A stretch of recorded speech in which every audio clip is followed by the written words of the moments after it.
So a year ago, people in Anambra State, and I'm from Anambra State, they tell me that only two people could defeat Soludo a year ago. You and the late Ifanyoba. Now, 1 year after, what happened? Why that most of them are not feeling that way? Because it will have been just you now that has that opportunity. What do you think happened between then and today? Nothing has changed.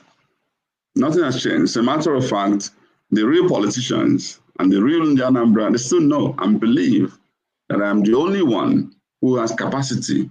And it's not about, I'm not being immodest or boastful. No. The truth of the matter is that,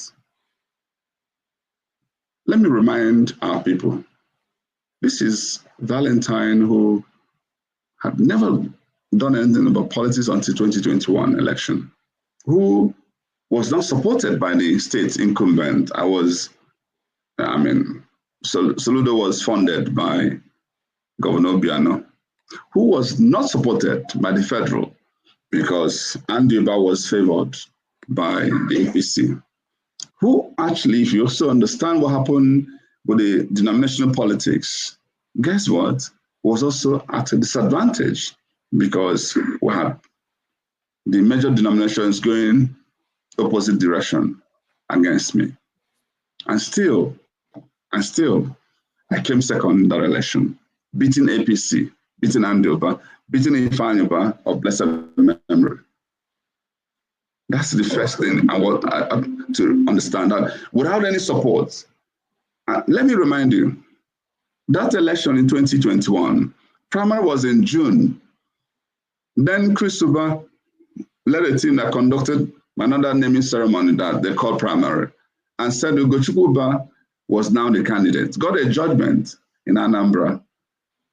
July, August, September, until October, before we defeated them in Supreme Court. That's actually when my name was finally published, just 3 weeks to the election. And I don't want to talk about the betrayals we suffered under PDP then in Anambra.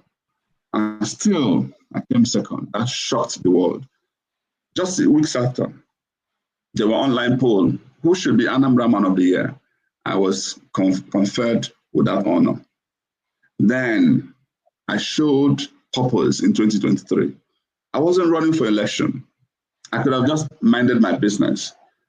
But without any prompting, without any promise, I followed P2B and did everything I could. When Soludo was criticizing and throwing stones,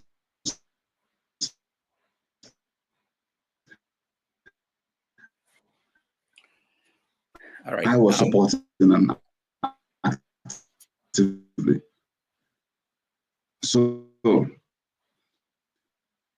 why wouldn't my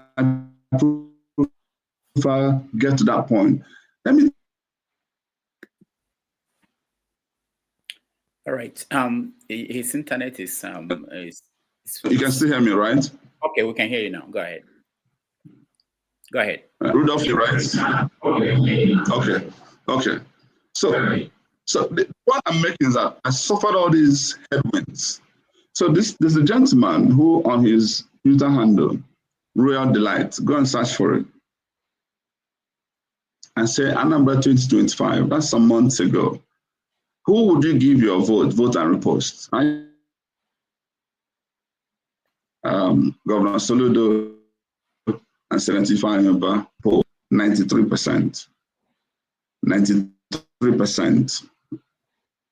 So that even if you say, okay, well, online polls usually add 20% margin of error, take away 20% from that, that's still 73. So we've got an incredible momentum. And the fear people used to announce was, well, even if you win on ground, because the Nigeria we know of today, how will your mandate be protected? I went to 32 cities in the world, 14 in North America, 18 in Europe. And the same question they kept asking me. We know you will win. Our fear is that you may not be declared. I think I've solved that problem now.